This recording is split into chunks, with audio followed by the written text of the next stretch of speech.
Salut à tous et à toutes, c'est Nolwenn, bienvenue sur ma chaîne beauté. J'espère que vous allez bien malgré avec tout ce qui se passe en ce moment. D'ailleurs, excusez-moi si j'étais moins présente sur ma chaîne avec le taf, etc. Enfin bref, je suis super ravie de vous retrouver pour une nouvelle vidéo. Je vais vous parler, expliquer et montrer comment réaliser ce cut crease avec un scotch. Pourquoi un scotch? Pour que vous qui regardez la vidéo, pour que vous puissiez comprendre et pourquoi pas le réaliser. Pour réaliser un cut crease, il y a des millions de façons de faire. À vous de voir laquelle vous convient le mieux. Moi, je vais vous montrer mon astuce. Let's go! Donc vous commencez tout d'abord par placer le scotch du coin externe de l'œil au sourcil pour que votre cut crease ne parte pas dans tous les sens.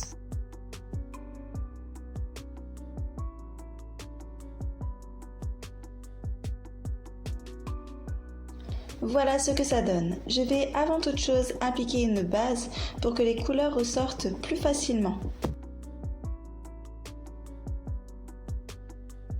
J'en applique une noisette sur le dos de ma main et je viens en appliquer soit avec un pinceau, soit avec le doigt que je viens appliquer sur toute ma paupière.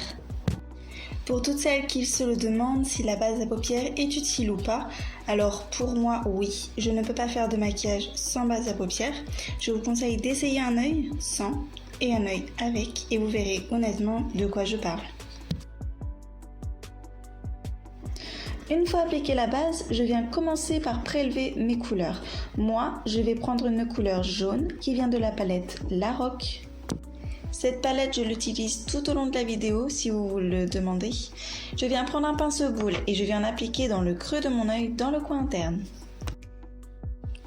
En fait, il faut suivre votre pli de l'œil. Si vous avez une petite paupière, vous pouvez très bien être au-dessus de ce pli. Cette technique peut être très bien utile pour les personnes à petite paupière pour justement créer cet arc pour avoir cet effet de grande paupière.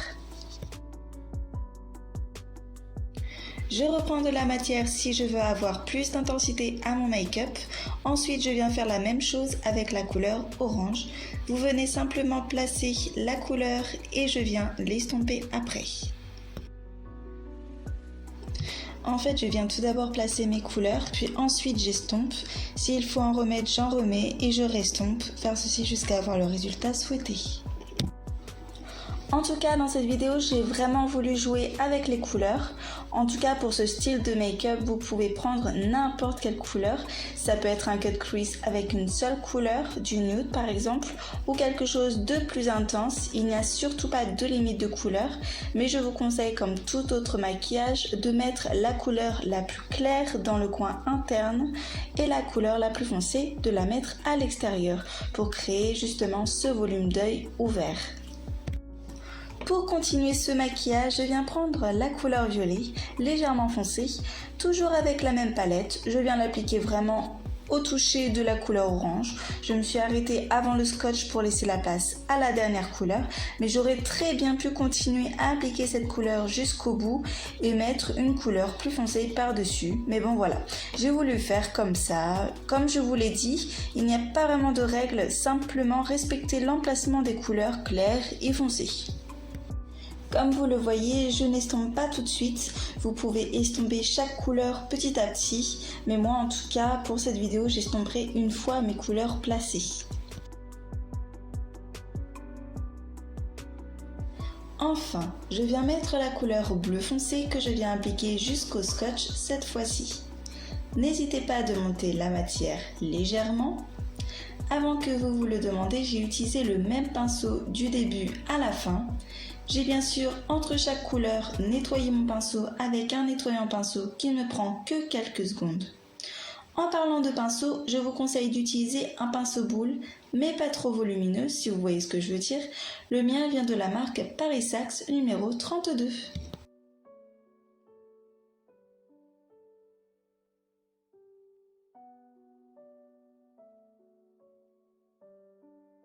Pour finir, je viens prendre un autre pinceau boule, mais les poils sont moins serrés. Il me servira plus pour estomper. Je viens estomper mes couleurs avec une couleur beaucoup plus claire comme du beige. Je commence souvent par estomper la couleur foncée, car je trouve que c'est la couleur où il faut pas trop se foirer entre autres. Le but, c'est de ne pas avoir de couleur plaquée, mais plutôt avoir un fondu de couleur qui monte au sourcil, si vous voyez ce que je veux dire. Voilà, n'hésitez pas à prendre du recul pour voir votre travail. Mes couleurs peinent un peu à s'estomper quand même, on va y arriver.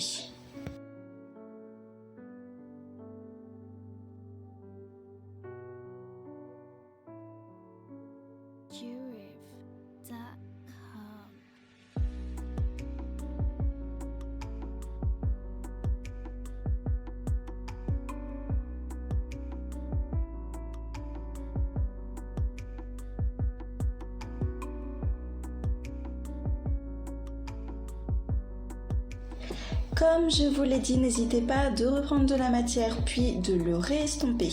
Il vaut mieux en prendre peu au départ que de faire des pâtés.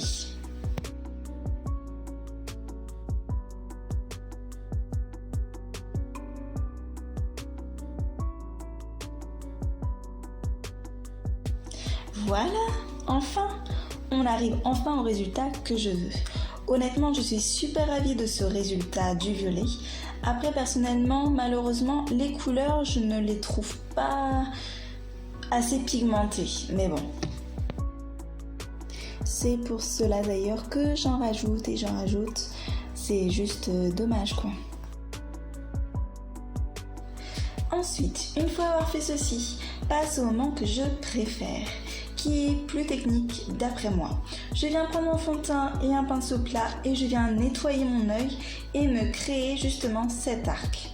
Il faut que ça fasse cet effet arrondi et non carré.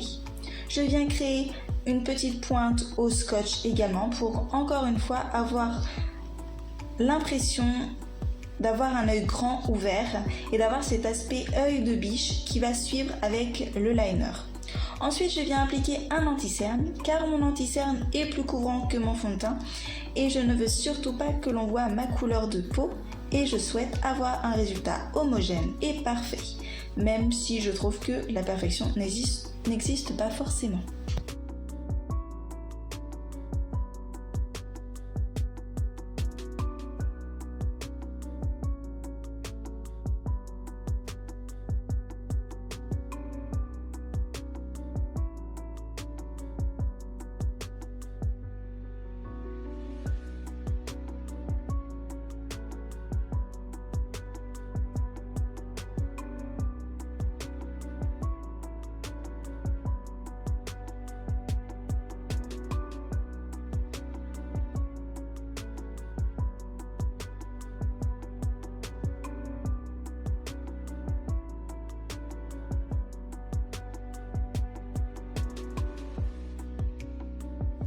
Par-dessus mon anti-cerne, je viens appliquer la couleur blanc.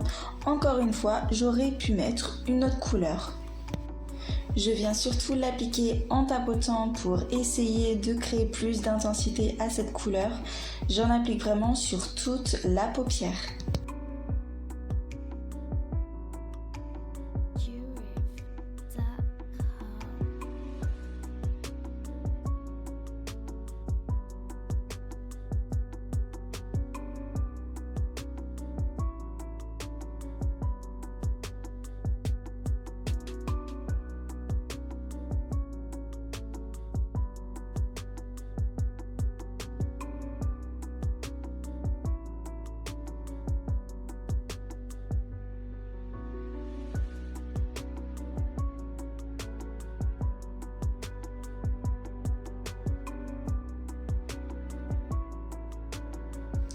Passe au trait d'eyeliner.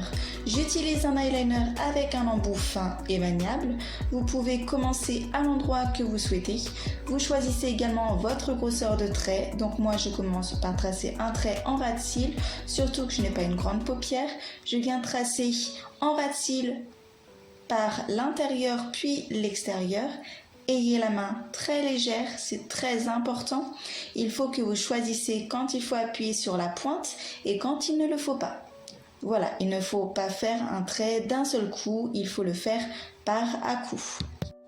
Pour la pointe, certaines tirent son œil puis tracent le trait. Personnellement, je vous déconseille cette astuce car quand vous relâchez l'œil, quand le trait est fait, ça peut vous le déformer. Après, chacun a son astuce bien évidemment. Donc moi, je ne tire pas mon œil, rien de tout ça, je ne fais pas de grimace non plus. Je garde mon œil normalement et je commence doucement avec uniquement la pointe du liner et je monte là où je souhaite monter. Une fois votre liner fini, je viens retirer mon scotch. Évidemment, j'ai bougé, donc mon trait n'est pas comme on le souhaite. Mais, pas de panique, on va pouvoir attraper ça de suite. Donc, pour attraper ceci, ou du moins finir ce qu'on a commencé, car c'est juste la finition qui nous manque au final.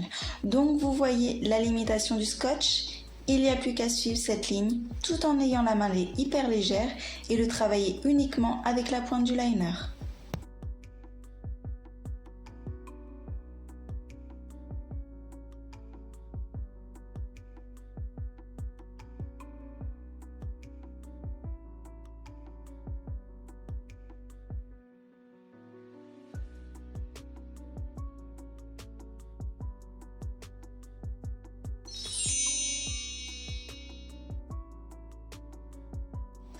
Après ce petit tour de magie, je viens travailler mon teint.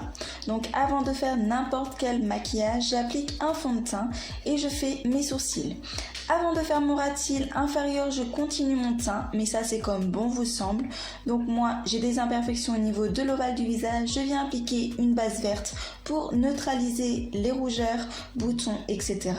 Et par-dessus, je viens mettre mon fond de teint avec un Beauty Blender et je viens tapoter pour ne pas retirer de matière. Surtout, n'oubliez pas de tirer votre fond de teint au cou et à la racine des cheveux.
Je viens ensuite faire mon ras de cils inférieur avec un pinceau biseauté. J'utilise les mêmes couleurs que j'ai appliquées sur ma paupière pour que ce soit plus harmonieux. Mais pareil, je peux utiliser d'autres couleurs si je le souhaite, plusieurs ou une seule. Au niveau du ras de cils, vers le liner, je vais appliquer le même violet et par-dessus, j'accentuerai en mettant une couleur noire pour faire fondre l'eyeliner avec le ras de cils inférieur.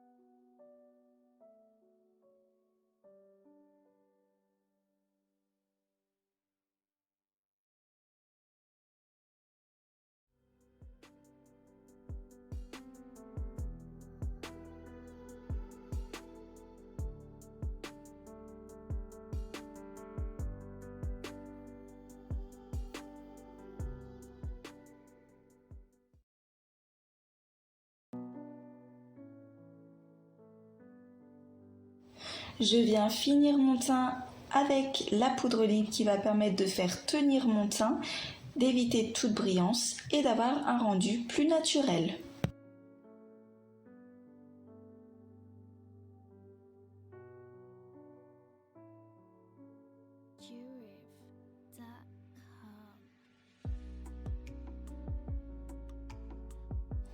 Je n'oublie pas de réchauffer mon teint avec un bronzer.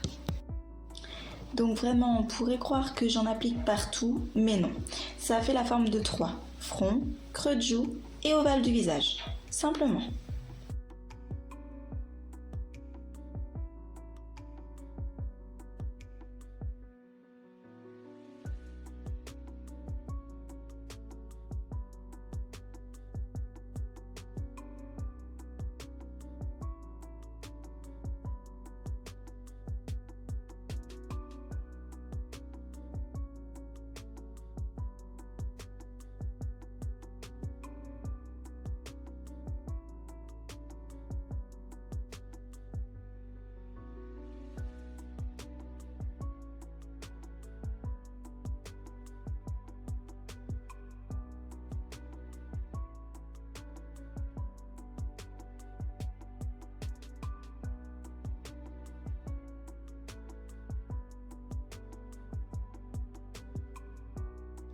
J'utilise un blush avec un pinceau plat. Vous pouvez très bien utiliser un pinceau poudre pour le blush. J'en applique à la racine et je monte aux pommettes.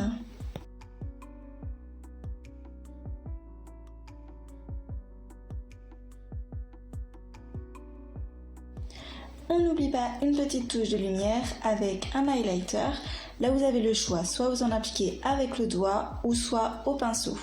Vous en appliquez à l'endroit que vous souhaitez illuminer, comme aux tempes qui descend sous l'œil, au nez, à l'arcade sourcilière et au niveau de la lèvre supérieure.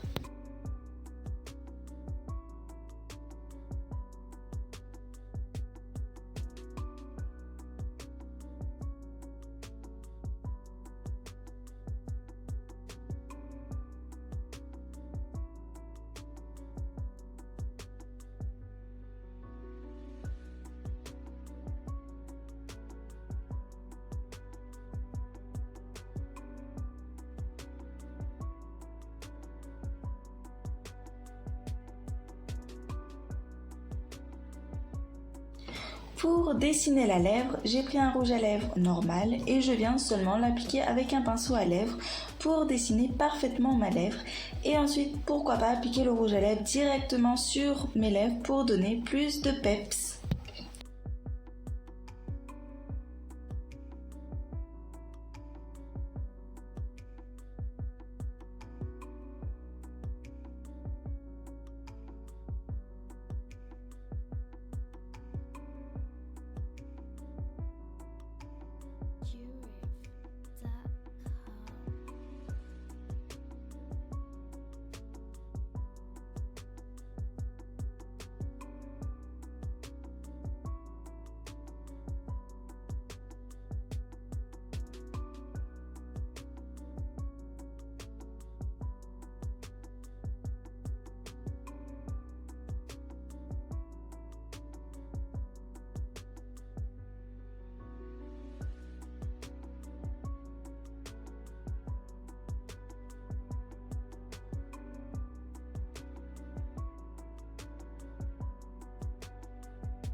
Et on finit par une touche de mascara. Et moi, ce que je fais, c'est que je viens mettre un crayon noir sous l'œil pour que l'eyeliner soit plus intense, pour éviter de voir ma peau entre les cils et l'eyeliner. En tout cas, ce que je vous montre dans cette vidéo, il n'y a pas forcément d'ordre, commencer par le teint ou finir par le teint, il n'y a pas d'importance.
Merci de m'avoir suivi pour ce tuto, j'espère que cette vidéo vous aura plu.